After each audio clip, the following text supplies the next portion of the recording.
안녕하세요. 책사랑 오스컨입니다. 신인간혁명 제10권 291페이지부터입니다. 저자는 이케다 다이사쿠, 펴낸 곳은 화강신문사입니다. 개관, 초대회장 마키쿠치 스네사부로와 제2대회장 도다 조세이의 이상은 마침내 제자 야마모토 신이치의 손에 의해 빛을 발하기 시작했다. 소카 대학교 설립 시무의 발족, 1965년 11월 8일자 세이쿄 신문 1면을 장식한 표제어로 드디어 염원해온 소카 대학교 설립을 향해 톱니바퀴는 돌기 시작했던 것이다. 야마모토 신이치는 10월 31일 유럽 방문을 마치고 돌아오자마자 곧바로 소카 대학교 설립 회의를 열어 설립 심의회를 발족했다. 심의회장에는 신이치가, 심의회 위원장에는 이사장인 주조 기요시가 취임했다. 위원회는 주조 위원장 이하 부이사장, 학술부원, 교육부원 등 36명으로 구성했다. 앞으로 이 심의회가 소카 대학교 고등학교의 설립 준비를 맡게 된다. 그리고 11월 26일에는 제1회 소카 대학교 설립 심의회가 학회본부에서 열렸다. 이 자리에서 신이치는 설립 단계로서 우선 1968년쯤에 고등학교를 개교하고 이어서 1970년 이후에 대학 설립을 착수하고 싶다고 말했다. 나아가 그는 그 실현을 위해 설립 심의회 속의 법률적 준비를 맡는 설치기준위원회와 대학, 고등학교의 설립에 구체적인 준비를 진행하는 대학전문위원회, 고교전문위원회를 설치할 것을 제안하여 전원의 찬성으로 결성했다. 이에 따라 소카대학교 고등학교를 설립하기 위한 첫발을 내디딘 것이다. 신이치의 가슴은 설렘으로 고동쳤다. 신이치는 마음속으로 외쳤다. 도자 선생님, 드디어 움직이기 시작했습니다.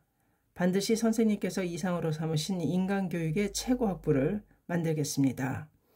신이치는 스승 도다에게 대학 설립에 관한 구상을 들었을 때의 일이 하루도 머리에서 떠나지 않았다. 그것은 도다가 경영했던 도쿄 건설신용조합이 경영부신으로 영업정지를 당해 재기를 기약하며 새롭게 설립한 다이토 상공이 미약하나마 움직이기 시작한 1950년 11월 16일의 일이었다.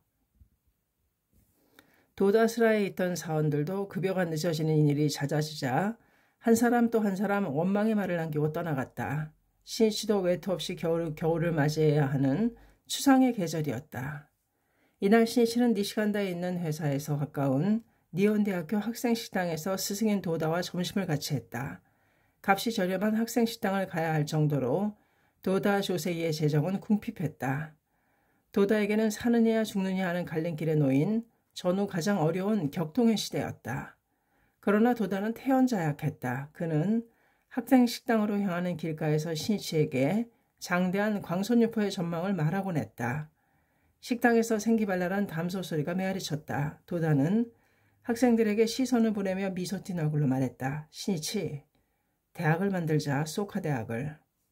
신이치가 말없이 고개를 끄덕이자 도다는 먼 곳을 바라보듯 눈을 가늘게 뜨고 그리운 듯이 말하기 시작했다. 머지않아 마키구치 선생님의 7주기가 다가오는데 선생님은 자주 이렇게 말씀하셨다.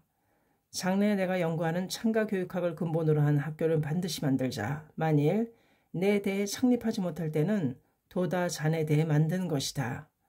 초등학교부터 대학까지 내가 구상한 창가 교육을 실현하는 학교를 만들고 싶구나라고. 여기까지 말한 도다의 얼굴이 엄한 표정으로 바뀌었다.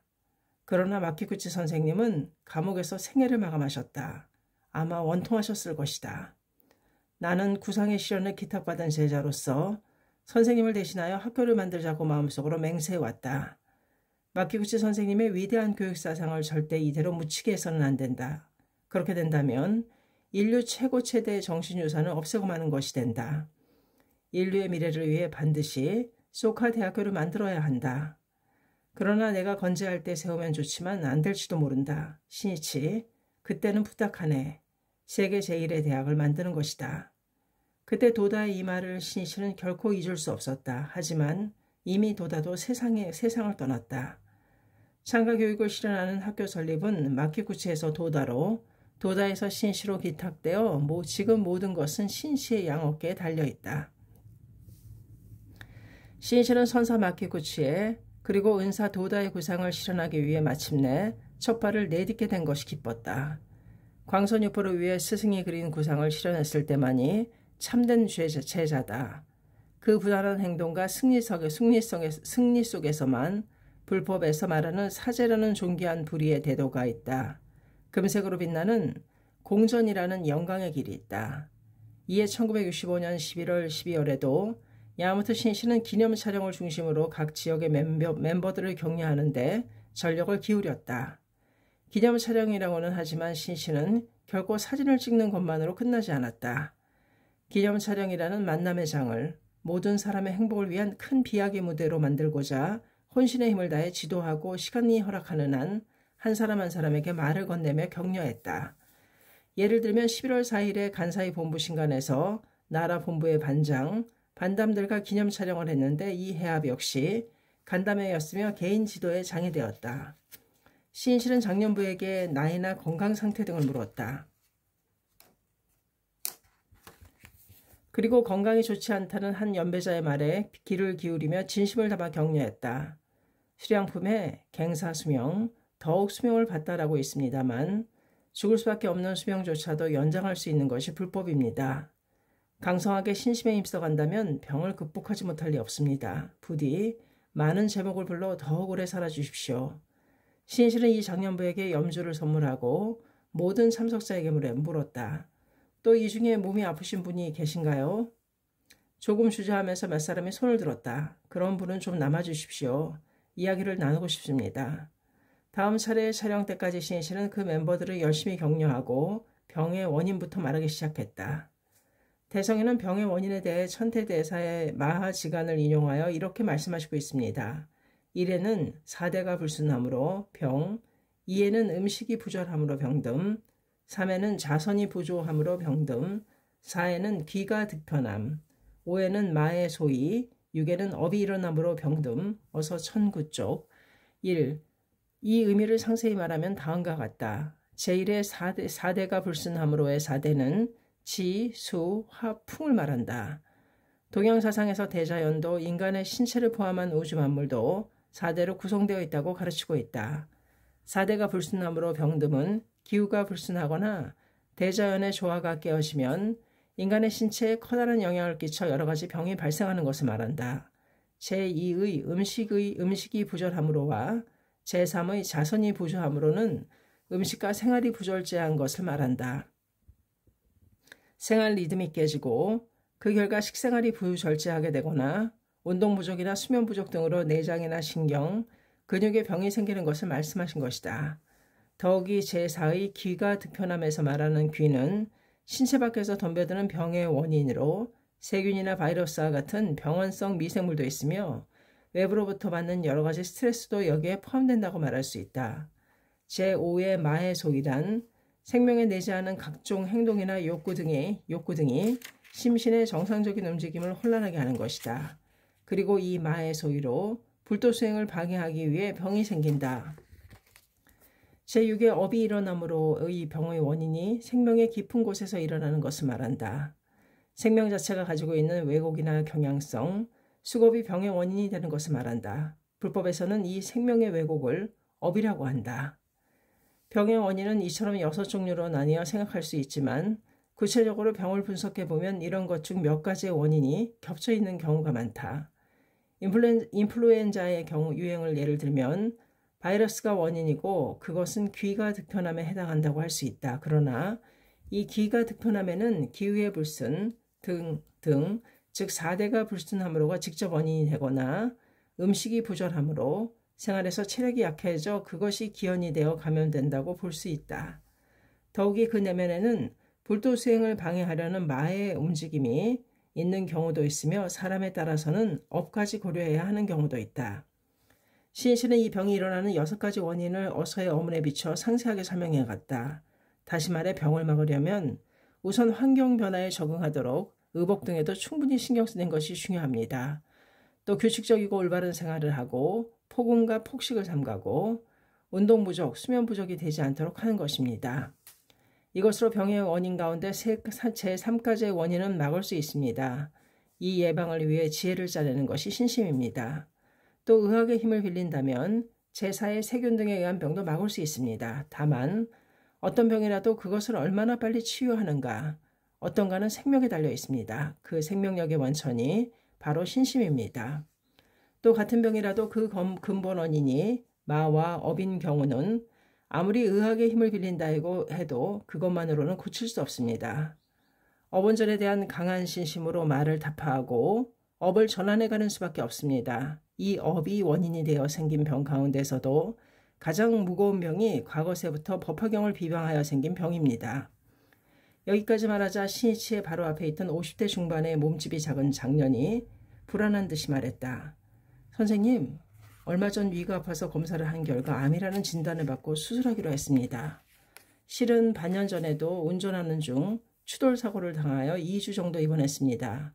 또 요 3년간은 여러 병으로 고생했습니다. 저는 과거 5년 동안 먼저 입신한 아내의 신심을 반대해왔습니다만 병으로 괴로워하는 것은 그 수고 때문입니까?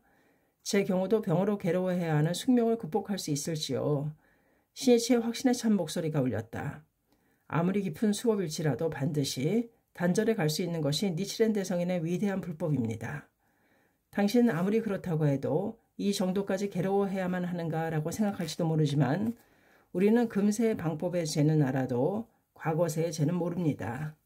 과거세의 대방법을 저질러 깊은 수겁이 있는지도 모릅니다. 본래 그 수겁은 조금씩밖에 나오지 않기 때문에 생사를 몇 번이고 되풀이해야 하는 긴 세월 동안 고생을 해야 할지도 모릅니다.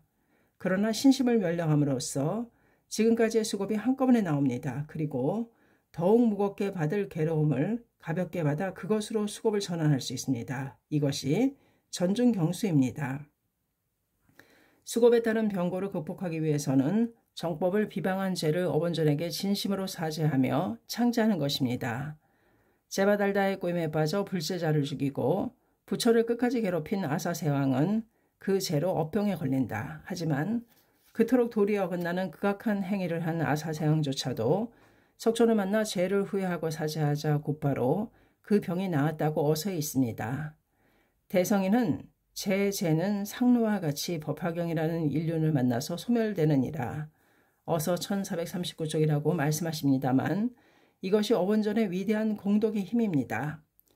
자신의 죄를 진심으로 뉘우치면 이런 나도 구원받을 수 있다는 것이 얼마나 고마운 일인가 하고 어본전에게 감사하는 마음이 솟구칠 것입니다. 어본전을 향한 깊은 감사의 일념이 대환희의 마음을 불러일으킵니다. 그리고 그 커다란 환희가 강한 생명력으로 됩니다. 창제를 해도 단지 막연하게 기원한다거나 어본전을 의심하는 마음을 품고 기원해서는 아무리 시간이 지나도 병마를 극복할 수 없습니다. 중요한 것은 반드시 병마를 이기겠다는 강하고 강한 결의에 찬 기원입니다. 그리고 참의 멸제의 기원, 재장을 소멸해 주시는 어본전에 대한 깊고 깊은 감사의 기원입니다. 위암으로 고생한다면 창제의 집중포화를 퍼붓는다는 마음으로 끝까지 제목을 불러가는 겁니다. 그리고 중요한 것은 자신은 광선유포를 위해 끝까지 살아가겠다고 마음을 정하는 것입니다. 그리고 광포를 위해 자유자재로 일할 수 있는 몸이 되게 해주십시오라고 끝까지 기원해가는 겁니다. 광선유포를 위해 꿋꿋하게 살아가는 사람이 바로 지용의 보살입니다. 법화경의 행자입니다. 강포에 살아갈 때에는 지용의 보살의 대생명이 전신에 맥동합니다. 그 찬연한 생명이 병을 제압해가는 것입니다. 장녀는 크게 고개를 끄덕이면서 말했다. 잘 알았습니다. 선생님의 이야기를 듣고 용기가 솟았습니다. 새로운 결의로 도전하겠습니다. 장년부의 얼굴에는 붉은 빛이 감돌았고 눈에는 생기가 넘치기 시작했다. 신실은 감싸듯 미소 지으며 말했다. 당신이 암 선고를 받은 것도 불법의 눈으로 보면 깊은 의미가 있습니다. 대성인은 병에 의해서 도심은 일어나느니라 어서 1480쪽 말씀하셨는데 병에 걸린 것도 당신이 강하게 신심을 분발해 가기 위한 어본불의 뜻이라고 할 수 있습니다. 병을 신심을 향상시키기 위한 도약대로 여기는 것이 불법자의 삶입니다. 지금이야말로 내 인생은 광포를 위해 있으며 광포를 위해 끝까지 살자라고 정하고 신심으로 일어서는 겁니다. 당신이 중병으로 괴로워하는 것은 사명도 또한 그만큼 크다는 것을 말합니다. 병고가 깊으면 깊을수록 그것을 극복하면 불법의 위대한 공력을 증명할 수 있어 광선유포의 큰 힘이 되는 것이 아닐까요? 당신은 그 때문에 많은 수겁을 만들고 병고를 짊어지고 지용의 보살로서 출연하셨습니다. 따라서 병을 극복하지 못할 이유가 없습니다. 이번에는 다른 사람이 말을 더듬으며 질문했다. 40대로 생각되는 남성인데 야위어 안색이 좋지 않았다. 저는 당뇨병으로 인슐린 주사를 계속 맞고 있습니다. 의사는 주사를 맞으며 지시한 대로 식사 운동을 계속하면 보통 사람과 거의 똑같이 생활할 수 있지만 만성이기 때문에 일생 동안 완치할 수 없다고 합니다. 그래서 인생의 희망을 잃어버린 것 같아 힘이 나지 않습니다. 신실은 말했다. 신실은 답했다. 강성하게 신심에 힘써간다면 지병을 앓고 있을지라도 반드시 희망이 넘치고 최고로 행복한 충실한 인생을 살 수 있습니다. 어서에서는 남묘호랭개교는 사자우와 같으니 어떠한 병인들 장애를 할소인가 어서 1124쪽이라고 말씀하셨습니다. 남묘호랭개교는 사자후입니다. 그 소리를 들으면 아무리 사나운 짐승도 달아나듯이 어떤 병도 행복한 방향으로 바뀌게 되고 광선유포를 방해할 수 없습니다. 현대인은 모두 절름발이 건강이라고 할 정도로 무언가의 병에 걸려 나이를 먹어가면서 몸도 약해집니다. 그런 병에 걸렸기 때문에 불행한가? 결코 그렇지는 않습니다. 병에 저 희망을 잃어버리기 때문에 불행합니다. 광포의 사명을 잃어버리고 말았기 때문에 불행합니다. 몸은 건강해도 정신이 건강하지 못하여 불행한 사람이 많습니다. 반대로 병을 앓거나 몸이 자유롭지 못해도 몸소 행복을 만끽하고 사는 사람도 행복하게 해주는 동지도 있습니다. 생명의 근원에서 건강과 병은 본래 하나로 건강불이입니다. 어느 때는 건강한 상태로 나타나기도 하고 어느 때는 병든 상태로 나타나는 일도 있습니다. 이 두 가지는 서로 깊은 관련이 있기 때문에 신심에 힘쓰고 병과 싸움으로써 몸과 마음 모두 진정한 건강을 확립할 수 있습니다. 야마토 신시의 이야기를 듣는 동안 이 장년부의 볼에도 생기가 돌기 시작했다. 신실은 장년부의 어깨에 손을 올리며 말했다. 인슐린 주사를 계속 맞는다는 건 힘든 일일지도 모릅니다. 하지만 생각해보면 인간은 매일 식사를 하고 수면을 취하지 않으면 살아갈 수 없습니다. 거기에 또 하나 할 일이 생겼다고 생각하면 되지 않습니까? 기가 꺾여서는 아무 일도 할 수 없습니다. 당신의 경우는 병을 앓고 있으면서도 저렇게까지 원기 있게 살 수 있다. 저만큼 오래 살 수 있다. 저렇게 행복해질 수 있다 하고 같은 병을 앓는 사람이 감탄하는 인생을 살아주십시오. 그러면 불법의 힘을 훌륭하게 증명하는 겁니다. 그것이 당신의 사명입니다. 절대로 자신에게 지면 안 됩니다. 노력하는 것입니다. 끝까지 도전하는 것입니다. 이렇게 말하고 신실은 장년부의 어깨를 크게 흔들었다. 장년은 눈시울을 붉히며 말했다. 예, 지지 않겠습니다. 절대 질 수 없습니다. 신실은 그리고 모두에게 말했다. 끝까지 광선유포를 위해 살아가는 사람을 대성인이 지켜주지 않을 리 없습니다. 대성인은 난조 도키미스가 병에 걸렸을 때 편지에 이렇게 쓰셨습니다. 귀신놈들이 이 사람을 괴롭히는 것은 검을 거꾸로 삼키는 것인가? 또한 대화를 껴안는 것인가? 3세 시방의 부처의 대원적이 되려는 것인가? 어서 1587쪽 니치렌 문화를 병으로 괴롭히는 귀신은 검을 거꾸로 삼키는 것이 된다. 큰 불을 끌어안고 몸을 태우는 것이 된다. 전 우주에 존재하는 모든 부처의 대원적이 된다고 귀신을 엄하게 질타하며 문화를 지켜주시고 있습니다.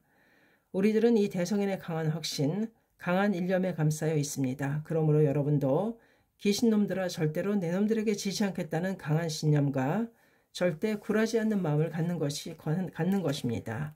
용기를 내는 것입니다. 이전에 저도 병약하여 의사가 30살까지밖에 살지 못한다고 말했던 몸입니다. 그러나 지금은 건강하게 어떠한 경무에도 견딜 수 있게 되었습니다. 여러분도 반드시 건강해집니다. 웃음꽃이 퍼졌다. 남은 사람들의 얼굴이 조금 전과는 달리 딴 사람처럼 빛나고 있었다. 온 생명력을 쏟아넣은 신시의 기백 있는 지도였다. 또 11월 7일에는 시다노마치에 위치한 학회본부에서 지바 사이타마의 남녀 청년부를 포함한 지구 간부와 기념 촬영을 했는데 여기에서도 야마토 신시는 멤버들과 대화하는데 많은 신경을 썼으며 한 사람 한 사람에게 혼신의 힘을 쏟아 지도했다. 멤버들이 교대하는 시간을 이용하여 어느 여자배의 결혼 문제를 상담했다. 신시는 늘 보이지 않는 곳에서 노고하는 사람이나 어려운 상황 속에서 열심히 하고 있는 사람을 찾아내 격려하는 일을 게을리하지 않았다. 또 그런 사람을 발견할 수 있도록 날마다 진지하게 기원했다. 그 노력과 일념의 축적 속에 신이치의 생명은 점점 더 레이더처럼 민감하게 되어갔다. 이날 신이치는 시간이 허락하는 한 멤버의 근황에 귀를 기울이고 때로는 부드럽게 감싸듯 격려하고 때로는 엄한 아버지처럼 강하게 분발을 촉발했다. 그리고 격려하기 위해 준비해온 수주보 등을 증정했다. 지바의 여자부와 기념 촬영할 때에는 자신을 단련하고 연마해 가는 것이 얼마나 중요한지를 강조했다. 인생이라는 것은 실현과 투쟁하는 것이라고 할 수 있습니다. 몇 가지 고난의 봉우리를 넘었을 때만이 진짜 행복을 잡을 수 있습니다.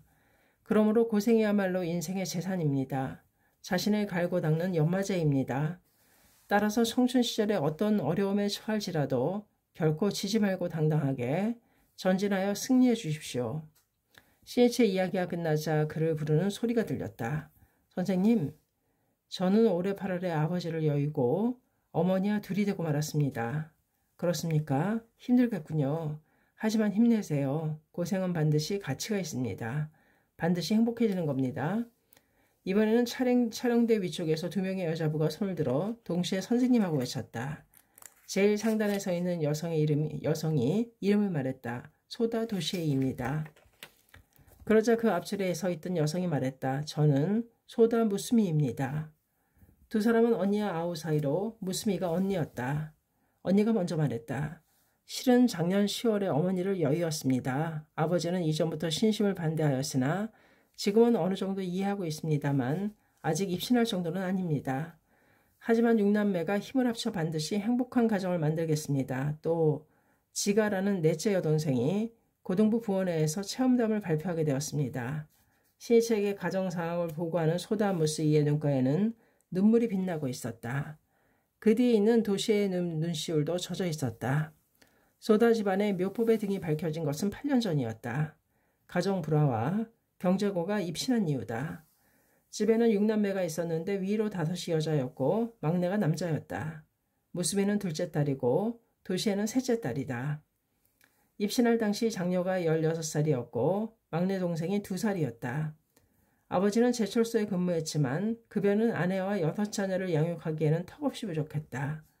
아무리 일해도 전혀 여유가 생기지 않는 생활에 기진맥진한 아버지는 매일 밤 술로 급여의 대부분을 탕진하였다. 어머니인 기쿠가 조금 더 돈을 가져다 주세요 하고 말하면 아버지는 화를 내며 어머니를 때렸다.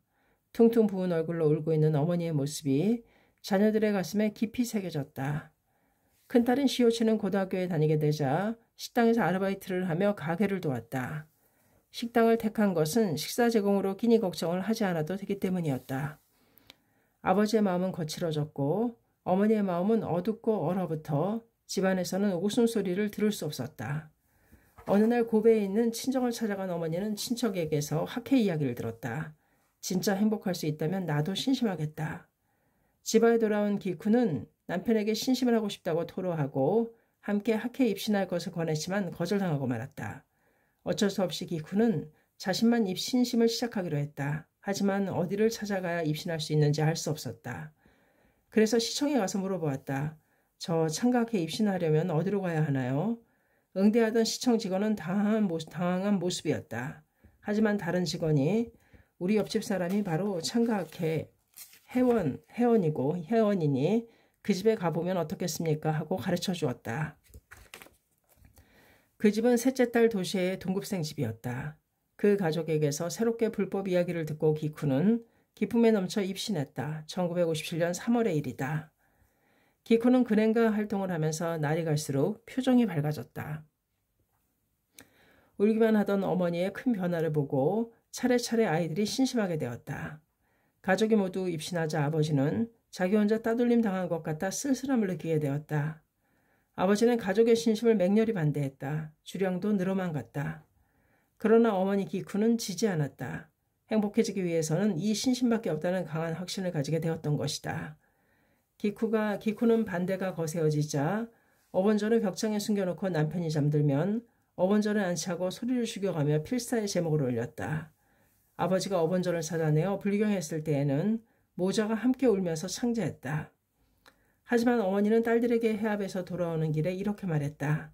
지금 아버지가 신심을 반대하고 있지만 우리의 신심이 진짜인지 가짜인지 어번전이 아버지의 모습을 빌려 시험하고 계시는 거란다.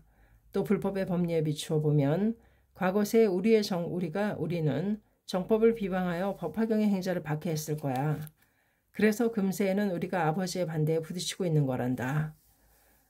하지만 반대하는 속에서 열심히 해가면 우리의 재장을 소멸할 수 있다. 이것을 변독위약, 독을 받고 약으로 한다 변독이약이라고 한단다. 그렇게 생각하면 아버지에게 진심으로 감사하고 소중히 해야 한다는 생각이 드는구나. 게다가 가장 외로워하고 있는 것은 아버지일 테니까. 아버지도 학회의 진정한 모습을 알게 되면 꼭 신심하게 될 거야. 그렇게 되고 안 되고는 우리가 어떻게 하느냐에 달려있단다. 어머니의 말을 듣자 아버지를 미워하던 딸들의 마음은 완전히 바뀌었다. 한편 아버지는 더욱 적은 월급 봉투를 가져왔다. 그러나 힘을 합친 딸들은 열심히 아르바이트하여 가게를 지탱했다. 입시한 3, 4년 동안 어머니와 딸들의 식사는 매일 우동뿐이었다. 모시조개가 잡히는 계절이 되면 가까운 바닷가 모래밭에서 모시조개를 캐서 우동에 넣어 먹었다. 생활은 가난했지만 어머니도 자식들도 밝고 명랑했다. 무엇보다도 미래에 대한 희망으로 빛나고 있었다. 그리고 조금씩이지만 아버지의 신심에 대한 반대는 가라앉았고 학회를 이해하게 되었다. 입신하여 5년이 지났을 무렵 어머니 기쿠는 부인부 반 담당원이 되었으며 큰딸 사치오, 둘째 무스미, 셋째 도시에는 지구의 여자부 책임자가 되었다. 어머니와 딸은 광선유포의 존귀한 사명을 짊어지고 법을 위해 벗을 위해 있는 힘을 다해 분투했다. 그리고 입신하고 7년을 맞이한 1964년 5월 큰딸 사치오는 여자부 주부 책임자로 임명을 받았다. 그것을 가장 기뻐한 것은 어머니 기쿠였다. 가난하지만 팥을 넣은 찰밥을 지어 진심으로 축하해 주었다. 기쿠는 눈물을 글썽거리면서 딸들에게 말했다. 너희들이 광선유포의 리더로 성장해 준 것은 엄마는 무엇보다 기쁘구나. 고생해온 보람이 있구나. 살아온 보람이 있었다. 너희들은 모두 행복해야 한다. 또 염원했던 집도 새로 지을 수 있게 되었다. 소다 읽어주기 겪어야 했던 길고 힘들었던 시련의 겨울은 끝나고 봄이 오는 것처럼 보였다. 그러나 자식들에게 마음의 지주였던 가장 사랑하는 어머니가 간 질환으로 10월에 급사하고 말았다. 남매 충격은 너무나 컸다. 그러나 어머니의 훌륭한 임종의 모습은 신심이 무엇인가를 가르쳐 주었다. 숨이 끊어진과 동시에 그때까지 누렇던 얼굴이 사라지더니 하얗게 되었고 볼에는 어렴풋이 붉은 혈색이 돌며 웃음을 띠고 있는 듯 온화한 얼굴이 되었다. 이렇게 훌륭한 임종의 모습에 아버지도 무언가를 느낀 것 같았다. 이후 신심에 대한 자식들에게 불만을 털어놓는 일이 없어졌다. 남매는 서로 다짐했다. 우리가 어머니 몫같이 열심히 하자. 남매는 힘을 합하여 가정을 지키며 신심의 성장이야말로 돌아가신 어머니에 대한 최고의 효도라고 정하고 광포의 뜰에 난무해왔다. 넷째 딸인 지가도 고등부 부장이 되어 남매는 건강하고 늠름하게 성장한 것이다. 무스미야 도시에는 학회본부에서 지바의 지구간부와 기념 촬영이 있다는 것을 듣고 고 야마모토 선생님에게 자신의 일가족이 지금 놓여 있는 상황을 보고하고 싶다고 생각했다. 어머니가 세상을 떠난 뒤에도 남매가 힘을 합하여 열심히 하고 있다는 것을 어떻게든 야마모토 회장에게 전하고 싶었다. 또 그것을 계기로 새롭게 출발할 결이었다. 그리고 두 사람은 이날을 목표로 진지하게 창제에 힘써왔다. 야마모토 신씨는 둘째 딸 소다 무스이의 보고를 듣고 무스미와 그 뒤에 있는 셋째 도시에게 한참 동안 시선을 주었다. 고생이 많았군요. 하지만 잘해왔습니다. 두 사람의 밝은 모습을 보고 어머님도 반드시 기뻐하고 계실 겁니다. 그리고 신희 씨는 자매의 행복을 마음속으로 깊이 기원하면서 이렇게 격려했다.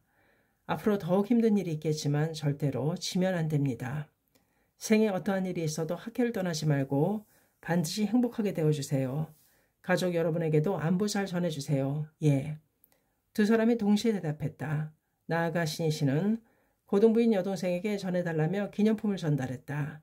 잠깐 동안의 이야기였지만 무스미야 도시에게 아니 소다 집안의 6남매에게 신희 씨의 말은 미래를 비추는 마음의 광채가 되었다. 해가 바뀌어 1966년 1월 6일 도쿄 다이토 체육관에서 열린 고등부 부원회에서 넷째인 시간은 체험담을 발표했다. 어머니가 돌아가신 슬픔을 이겨내고 고등부로서 그 사명을 가슴에 안고 면학과 창제에 도전하여 우수한 학업 성적을 거두었다는 체험이다. 그 체험은 부원회에 참가한 모든 고등학생에게 큰 감동을 주었다. 이 고등부 부원회에 참석한 신 씨는 지가의 이야기를 들으며 힘내라 힘내라고 마음속으로 계속해서 성원을 보냈다. 그리고 부원회가 끝난 후에는 지가에게 염주를 전해주도록 고등부 담당 간부에게 부탁했다. 신 씨는 다부지게 살아가는 이 남매를 일생 동안 지켜가겠다고 생각했다. 소다 집안은 이 해에 큰딸 사치호가 결혼하고 다음 해에는 둘째 무스미가 결혼했다. 또 아버지도 재혼했다. 아버지가 재혼하게 되자 유치원에 근무하고 있던 셋째 도시애가 잠시 여동생과 남동생을 돌보게 되었다. 도시애는 아파트를 빌려 두 여동생과 남동생을 보살피고 함께 살았다. 급여를 받아도 집세를 내고 한 달분의 쌀을 사고 여동생들의 학비를 주고 나면 도시애의 손에는 거의 남는 돈이 없었다. 식사는 매일 밥에다 양배추를 볶은 것뿐이었다.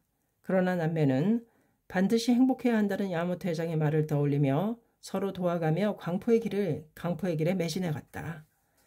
역경이 사람을 불행하게 만드는 것이 아니다. 고난이 사람을 불행하게 만드는 것도 아니다. 자신에게 저 거칠고 비뚤어진 마음과 사람을 시샘하고 미워하는 가난한 마음이 인간을 불행하게 하는 것이다. 져서는 안 된다. 강해져라. 야마토 신실은 짧게나마 시간을 내어 고난과 싸우는 동지 속으로 헤치고 들어가 끊임없이 격려해 갔다. 가령 아주 짧은 시간의 만남일지라도 벗의 행복을 기원하는 강한 일념에서 쏟아져 나오는 생명의 말은 인간의 가슴 깊은 곳까지 울려 퍼져 그 혼을 소생시킨다. 그리고 일생 동안 비약할 수 있는 힘이 된다. 11월 28일에는 정오부터 도쿄 간다미사키초 위치한 니온대학교 법학부 사무관에서 교학부의 교수보 시험이 실시되었다. 시에치는 이곳에도 멤버들을 격려하기 위해 달려갔다. 이 시험은 교수와 교수보 자격 시험을 위한 것으로 교수보에게는 교수 승격을 위한 제1차 시험이기도 했다. 수험자는 전국에서 교수 121명, 교수보 1175명으로 시험 시간은 3시간이었다.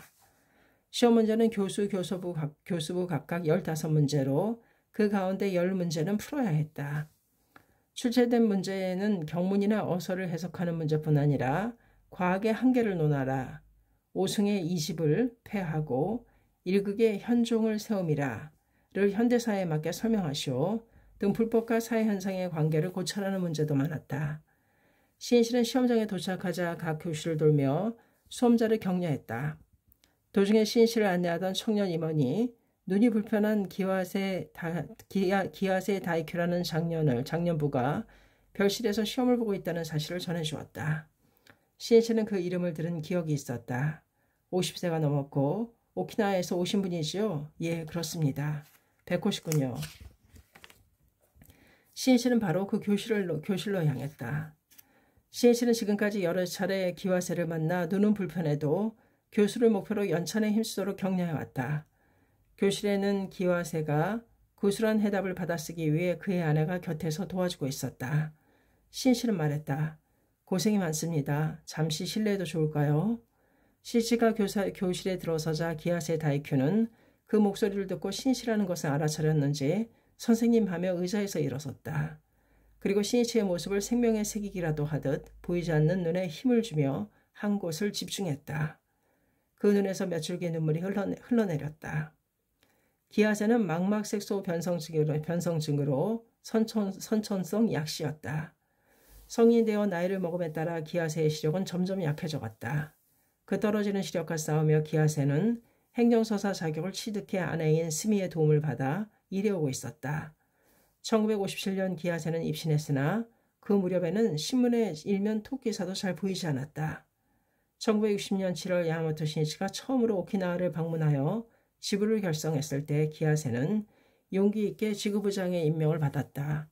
이 오키나와를 세계에서 가장 평화롭고 행복한 섬으로 만들어가는 것이 우리의 사명이다. 목숨을 걸고 싸우겠다. 기아세는 희미한 시력의 의지에 기세 있게 어디든 절복을 위해 뛰어다녔다. 다른 섬까지도 절복하기 위해 찾아갔다. 절복이 결실을 맺을 때까지는 며칠이 걸리더라도 집에 돌아오지 않겠다는 결의로 배를 탔다. 그 모습이 동지들의 투혼을 불러일으켰다. 하지만 기아세는 시력을 거의 잃고 만다. 그러나 외길로 신앙에 전념해온 기아세에게는 믿기 어려울 정도로 두려움도 당혹스러움도 없었다. 이미 각오한 것이었기 때문이다. 기아세는 결의한다. 이것이 내 숙명이다. 하지만 그런 일에 지지 않겠다. 앞으로 마음의 눈을 뜨는 것이다. 시력이 빼앗겨도 나에겐 불법을 말하고 제목을 부를 수 있는 훌륭한 입이 있지 않은가. 절복하러 다닐 수 있는 다리가 있다. 나는 목숨이 붙어있는 한 광선유포를 위해 꿋꿋하게 살아 모든 이들에게 용기를 주는 존재가 되겠다. 이후 아내 스미가 남편의 눈이 되었다. 아내의 손을 잡고 가정 방문도 빠짐없이 다녔다.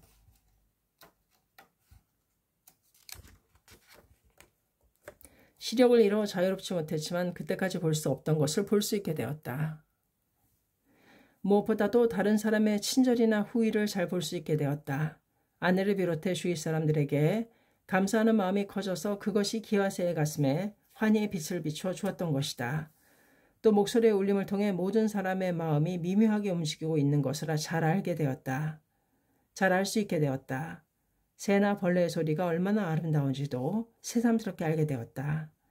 기아세는 학회활동을 일생성불을 위해 인간에게 공평하게 주어진 권리라고 받아들였다. 따라서 눈이 자유스럽지 못하다고 해서 그 소중한 권리를 절대로 스스로 포기할 수는 없었다. 때로는 지팡이에 의지해 혼자 가정방문을 나간 일도 있었다. 왕성한 구도심을 계속 불태우며 교학연찬에도 도전해갔다. 매일 아내가 어서를 읽어주어 어느 어서가 몇 페이지에 있는지 거의 머리에 들어있었다. 또 지구 회원들을 만나면 대백년하나 세이클 신문을 읽어주도록 부탁한다. 또 집을 찾아오는 사람에게는 학회원이든 아니든 관계없이 읽어달라고 부탁했던 것이다. 기아세는 모든 신경을 곤두세워 진지하게 귀를 기울여 그 자리에서 모든 것을 흡수하려 했다. 눈이 보이는 사람은 몇 번이라도 반복해 읽을 수 있지만 기아세는 그것이 불가능한 만큼 필사적이었다. 또 기아세는 교학을 연찬하는 가운데 자신만의 라이벌을 정했다. 그 사람은 당시 대학생으로서 최초로 교학부 교수가 된 어느 학생부 간부였다. 그 존재를 기간지에서 알게 된 기아세는 이 사람에게 지지 않도록 자신도 빨리 교수가 되자고 더욱 열심히 연찬에 힘썼다. 그리하여 교수보까지 되었던 것이다. 기아세는 지금 교학시험장에 갑자기 모습을 드러낸 야마모토 신실을 앞에 두고 놀라움과 기쁨으로 아무 말도 할 수 없었다. 신실은 입가에 미소를 먹으며 말했다. 자, 앉으세요. 멀리서 잘 오셨습니다. 정말 고생이 많으십니다. 저도 응원할 테니 반드시 교수가 되세요. 신실은 기아세의 손을 잡았다. 기아세는 그 손을 다시 힘껏 쥐었다. 생명과 생명이 뜨겁게 교류하는 순간이었다. 학회에는 이곳저곳 찬란한 금색빛을 발하는 존귀한 불자가 있다. 위대한 민중의 영웅이 있다. 신실은 그 한 사람 한 사람을 진심으로 칭찬하고 인간 왕자의 계간을 바치고 싶었다. 이 만남은 기아세 부부가 새롭게 비약하는 발판이 되었다. 기아세는 야마모토 회장과 만났던 감격과 결의를 훗날 노래로 읊었다. 스승과 함께 태어난 인연, 3세의 광포의 여로 가겠노라 즐겁게. 괴로워하는 사람을 격려하고 싶다. 슬픔에 빠져있는 사람에게 용기를 주고 싶다. 노력하는 사람에게는 칭찬을 보내고 싶다. 야마모토 신시의 마음은 늘 서치라이트처럼 한 사람 한 사람의 동지를 비추고 있었다. 한 사람의 것을 끝까지 소중히 하고 함께 괴로워하며 지키는 일이 바로 어범블 니치렌 대성인의 정신이며 창가의 마음이다. 또 거기에 인간주의의 원점이 있는 모든 간부가 이러한 일념을 관찰해 간다면 학회는 영원히 대발전을 거듭해 갈 것이다. 그러나 그 한 사람 한 사람을 보지 못하고 인간을 숫자로밖에 생각지 않거나 역직이나 자신의 입장에서 사람을 바라볼 때 사회의 많은 조직이 그런 것처럼 학회도 또한 냉혹한 관료주의에 빠지고 말 것이다. 그리고 사자신 중에 중이 사자를 먹는다는 소문처럼 내부에서 그것도 중추에서 학회를 파괴하는 결과를 가져올 것이다. 그럼 조직이 관료주의에 빠지고 마는 근본 원인은 어디에 있는가? 그것은 간부가 광선유포의 불사인 회원에게 헌신한다는 조직 본래의 목적을 잊고 보신에 빠지고 마는 데 있다. 다시 말해 광포 중심에서 자기 중심으로 간부의 일념이 흔들리는데 그 원인이 있다. 이 1년 동안 야마모토 신이치가 가장 마음을 기울여 온 것은 조직의 중핵을 짊어지고 있는 본부 직원에게 학회 정신을 그리고 신씨 자신의 마음을 어떻게 전하고 세계 인류의 인재로 육성할 것인가 하는 점이었다. 사람은 석축이고 사람은 성이다. 그러므로 학회는 인재성으로 선다는 것이 도다 조세이의 가르침이다. 당시 회원수가 격증함에 따라 학회 본부를 비롯한 지방 본부의 사무조직도 정비해야 했던 까닭에 본부 직원의 수는 급속히 늘어났다. 예를 들면 신씨가 회장에 취임한 1960년에는 본부 직원이 130명이었으나 이해 1965년 초에는 전국에서 1100명이 넘어서고 있었다. 더욱이 그해 7월 세이쿄신문을 일간으로 전환하면서 그 후에는 직원 수는 계속 늘어났다. 또 본부 직원은 다음 세대를 짊어질 새로운 인재를 채용했기 때문에 평균 연령도 젊었다. 사무총국이 29세, 편집총국, 출판총국이 모두 27세라는 젊은 연령층이었다.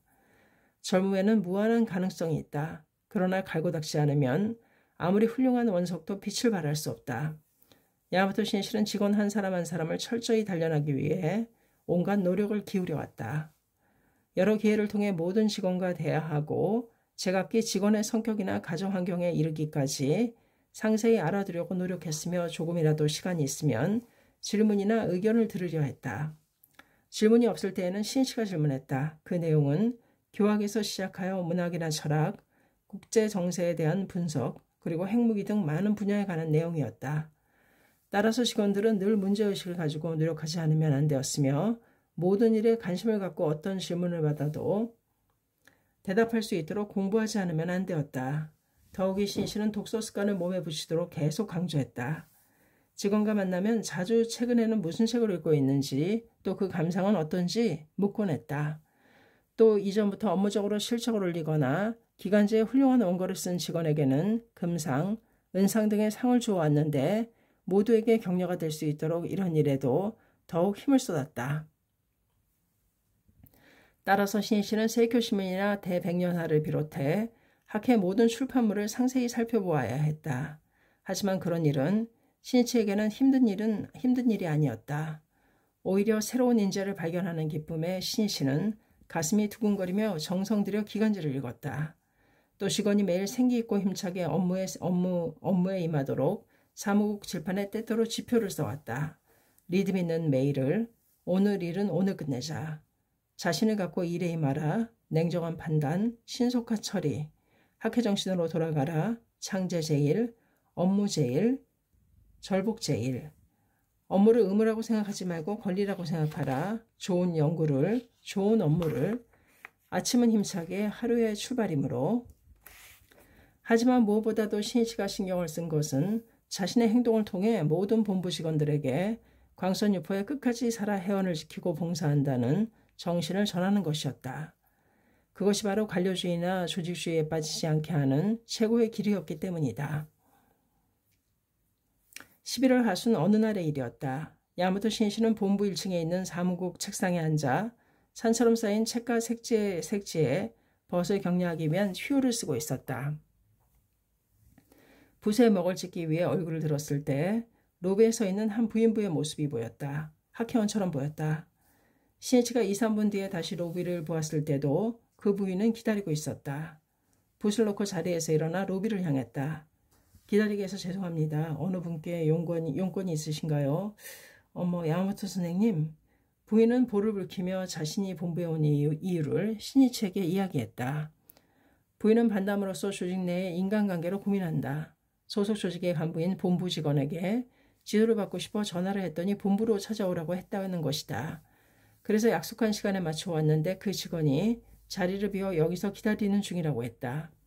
신이치는 언제 돌아올지 모르는 직원을 마냥 기다리도록 해서는 죄송하다고 생각하여 자신이 대신 상담에 응하기로 했다. 자상하게 부인의 이야기에 귀를 기울이며 정성을 다해 격려하고 지도했다. 더욱이 서적의 격려의 글과 부인의 이름을 희호하여 기념으로 주었다. 그때 부인과 만나기로 약속했던 직원이 밖에서 돌아왔다. 이미 약속 시간보다 1시간 가까이 늦은 시간이었다. 신이치의 모습을 보고 당황한 그 직원은 선생님 정말 죄송합니다 하고 깊이 머리를 숙였다. 내게 사과할 게 아니라 오랫동안 기다리신 이분께 사과해야죠. 예, 너무 늦어서 죄송합니다. 직원이 말하자 부인은 웃는 얼굴로 대답했다. 아닙니다. 괜찮습니다. 바쁘신데 무리한 부탁을 한 저야말로 죄송합니다. 게다가 오늘은 이렇게 야마토 선생님께 지도를 받을 수 있어 제 생에 잊을 수 없는 기념일이 되었습니다. 마치 꿈만 같습니다. 본부로 오라고 말씀하시지 않았다면 선생님을 뵐 수 없었을 거예요. 정말 감사합니다. 부인은 얼굴 가득 웃음을 띠고 기쁜 마음으로 돌아갔다. 시인 씨는 사무국에 돌아오자 그 직원에게 물었다. 자네는 왜 늦었나? 예, 예정보다 거래처 담당자와 이야기가 길어져서 늦었습니다. 그런 경우엔 당연히 도중에 전화를 걸어 늦는다는 내용의 전원을 누군가에게 부탁해야 하지 않겠는가. 그것은 사소한 일인지 모른다. 그러나 거기에 관료주의의 싹이 있기에 신실은 놓치지 않았다. 오히려 아직 작은 싹일 때 도려내야만 한다고 생각했다. 신실은 말했다. 만약 자네와 약속한 사람이 학회와 거래하는 큰 회사 사장이라면 연락도 없이 1시간씩이나 늦는 일이 있었겠는가? 아닙니다. 그렇지 않았을 겁니다. 그렇겠지. 그것은 자네의 마음 어딘가에 학회원이니까 늦어도 괜찮겠지 하는 안이한 생각이 자리 잡고 있는 것이 아니겠나? 또 속마음은 나는 간부이니까 늦어도 괜찮다는 교만한 생각이 생명이 있을지도 모른다. 그 자체가 민중을 깔보는 자세이고 이미 관료주의에 물들어 있다는 증거가 아니겠나. 간부는 그 중에서도 본부 직원은 회원을 지키고 봉사하기 위해 있다. 그런데 학회 간부라고 하여 동지가 신뢰하고 존경해 주는 것을 빌미로 자신이 출세했다고 착각하고 교만해지고 만다. 이렇게 두려운 일은 없을 것이다. 이렇게 두려운 것은 없습니다. 그리고 신씨는 모두를 향해 말했다. 이런 일은 그만의 문제가 아닙니다. 예를 들면 안내창구에서 손님이 왔다고 알려오면 전화를 받는 사람은 그저 없습니다 라고 대답하고 끝내버리는 것도 문제입니다. 그 직원이 어디에 가서 언제 돌아오는지를 파악하여 전해야 합니다. 경우에 따라서는 자신이 대신 만나 용건을 듣는 등 상대가 납득할 수 있도록 해야 합니다. 또 최근에는 자기 전화 이외에는 좀처럼 받지 않으려 하고 받아도 차갑고 무뚝뚝하게 대응하는 사람도 있습니다. 이것은 직접 자신과 관계가 있고 책임을 져야 할 일이 아니면 어떻게든 피하려는 이기주의적이고 태만한 모습입니다. 직원은 늘 전체를 볼 줄 알아야 합니다. 시인실은 더욱 날카로운 어조로 말을 이었다. 전화 응대 한 가지를 보더라도 그런 일이 있으면 회원들은 학회 본부에 실망하고 불신하게 되고 맙니다. 외부 사람이라면 학회를 형편없는 곳으로 인식하게 될 것이고 결국 비판적인 학회의 적이 되어 버릴지도 모릅니다. 하나하나는 사소한 일이지만 그것이 쌓이고 쌓여 학회라는 견고한 신뢰성을 무너뜨리고 마는 것입니다. 그렇기 때문에 사소한 일 하나하나가 소중합니다. 큰 문제, 큰 사고도 모두 사소한 것에서 시작됩니다. 얼마 전 마이애미 앞바다에서 일어난 여객성 대형 화재 사고도 작은 실수가 쌓이고 쌓여 대형 참사를 일으키고 말았지 않습니까? 이 대형 화재 사고란 11월 13일 파나마 선적의 여객선 야머스캐스로에서 일어난 화재를 말한다. 이 사고로 약 90명이 존귀한 목숨을 잃고 말았다. 야머스캐스로는 사고가 일어나기 전날인 12일 오후 5시 552명의 승객을 태우고 미국 플로리다주의 마이애미에서 바하마의 나소를 향해 출발했다. 약 12시간의 야간 항로였다. 화재 원인이나 경과는 후에 정리된 미국 연안경비대의 조사 보고서에 따르면 다음과 같다. 야머스캐스로는 건조한 지 38년이나 되어 목조 부분이 많고 방화 대책도 충분하지 못했다. 또 항해 일정이 지연되는 등 노후화의 조짐도 나타나기 시작했다. 불은 13일 오전 0시 5분경 갑판 창고에서 일어났다. 원인은 지금도 밝혀지지 않았다. 화장실을 개조한 이 창고에는 사용하지 않은 장식품 등 가연성 물건이 꽉 차 있었으며 스프링클러, 살수 장치도 설치되어 있지 않았다. 불이 나고 25분이 지난 뒤 오후 0시 30분경 승무원이 배안을 점검하기 위해 순찰을 돌았다. 하지만 이 순찰은 형식적인 순찰로 주의 깊게 객실을 점검하고 조사하지 않았다. 만약 각 객실을 자세히 검사했다면 당연히 이때 화재를 발견했을 것이다. 오전 1시 10분 사령실의 항해사에게 화재 보고가 들어왔다. 하지만 1시간 이상이나 지나 발견한 불은 이미 끌 수 없을 정도로 커져 있었다. 승무원들은 화재를 진압하려 했지만 소화 펌프의 물도 충분히 나오지 않았다. 불은 순식간에 번져 이미 어찌할 도리가 없었다. 배 전체가 불길에 휩싸여 불길과 연기에 휩싸여 이렇게 어떻게 피해야 좋을지 모르는 승객들의 비명소리가 밤하늘에 메아리쳤다. 평소에 충분히 점검하지 않았던 까닭에 객실의 창이 열리지 않아 탈출하지 못하고 목숨을 잃은 사람도 있었다. 승객은 아직 불길이 닿지 않는 배 후미의 갑판 부분에 있는 구명정 쪽으로 몰려들었다. 그때 사람들은 믿지 못할 광경을 목격했다. 선장이나 항해사들이 구명정을 이용하여 먼저 탈출하고 말았던 것이다. 나중에 이 선장은 여론의 격렬한 비난을 받게 된다. 그 반면에 선장이 책임을 포기하고 달아난 뒤에도 배에 남아 승객을 구출한 승무원도 있었다. 예를 들면 두기, 회계를 담당하고 있던 23세의 청년 테리 와이즈는 자신도 자신의 위험을 돌보지 않고 승객을 구출했다. 와이즈는 객실 창을 통해 빠져나오려는 사람들을 갑판에 끌어올리고 또 구명도구도 없이 바다에 뛰어든 사람들을 위해 매트리스와 의자 등을 바다에 던져주었다. 더욱이 불길이 다가오자 함께 구명 작업을 하던 공군 장교에게 자신의 구명복을 벗어주며 바다에 뛰어들라고 재촉했다. 그리고 다리가 부러져 의식을 잃어가는 부인을 구해내는 등 마지막 순간까지 탈출하지 못한 사람들을 구출했다. 그는 이렇게 하여 약 30명이나 되는 존귀한 인명을 구했다. 또 근접해 있던 핀란드 선박과 약 20km 후방에서 항해하고 있던 여객선 바하마스타호도 구조를 위해 달려왔다. 그 중에도 바하마스타호는 불타는 배에 100m까지 접근하여 브라운 선장의 진두지휘로 승객 구출에 나섰다. 그러나 불이 난 지 6시간 후인 오후 6시 5분 야마스캐스로는 마침내 침몰하고 말았다. 이 화재는 일본 신문에도 크게 보도되었으며 미국 멤버들도 야마토 신씨에게 상세한 내용을 보고했다. 신씨는 이 사고를 남의 일로 생각하지 않았다. 타산지석으로 받아들여 소중한 교훈으로 삼았다. 신씨는 엄한 어조로 말했다. 큰 사고가 일어나기 전에는 반드시 어떤 조짐이 있습니다. 찾아온 손님을 아무렇지도 않게 기다리게 하는 풍조가 생기는 것도 그 하나입니다. 또 이전에는 지각하는 사람이 전혀 없었는데 최근에는 지각하는 사람이 나오고 있습니다. 이런 것들도 큰 문제가 일어날 조짐이라고 할 수 있습니다. 그 징조를 간파하지 못하고 신속히 고쳐야 할 것을 고치지 않는다면 장래에 큰 화근을 남기게 됩니다. 그렇기 때문에 잔소리 같지만 엄하게 말하는 것입니다. 또 야마스 캐스로의 경우 선내 점검에서 화재를 발견할 수 있었는데 그렇지 못했습니다. 이것은 본래 당연히 해야 할 체크를 태만히 했기 때문입니다. 다시 말해 대충 넘어갔던 것입니다. 거기에는 한 번쯤은 대충 지나가도 괜찮겠지라는 방심과 타성이 있었습니다. 승무원의 아주 작은 방심과 타성이 돌이킬 수 없는 참사로 이어지고 말았던 것입니다.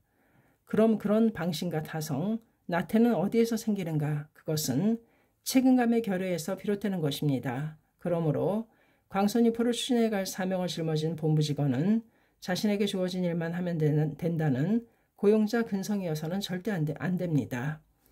여하튼 직원은 자신이 학회를 책임지겠다는 회장인 나와 똑같은 자각, 똑같은 결의로 일어서 주기 바랍니다. 전 직원이 나의 대리라고 생각해 주기 바랍니다. 그리고 직장을 사수해 가는 겁니다. CNC는 광선유포를 바라기 때문에 학회를 생각하기 때문에 본부 직원에게는 엄했다. 하지만 CNC는 누구보다도 자기 자신에 대해 가장 엄격했다. 그렇기 때문에 아무리 엄해도 모두가 그를 신뢰하고 따라온 것이다. 인간을 육성하는 일은 말로만 되는 것이 아니다. 함께 행동하고 스스로 모범을 보였을 때 비로소 이루어지는 것이다. CNC는 매일 아침 본부에 도착하면 직원 한 사람 한 사람의 안색을 주의 깊게 살폈다. 피로가 쌓여 있거나 생활의 리듬이 깨져 건강을 잃지는 않았는지 언제나 마음을 쓰고 있었다. 또 직원의 부모님을 비롯하여 가족에게도 신경을 썼다. 때로는 직원의 아버지가 취직할 수 있도록 도와준 일도 있었다. 모두가 아무런 걱정 없이 자유자재로 힘을 발휘할 수 있는 학회 본부를 모든 면에서 최고의 직장을 만들겠다고 마음에 정하고 있었던 것이다. 시인간혁명 제10권 338페이지까지였습니다. 감사합니다. 책사랑 오죽헌이었습니다.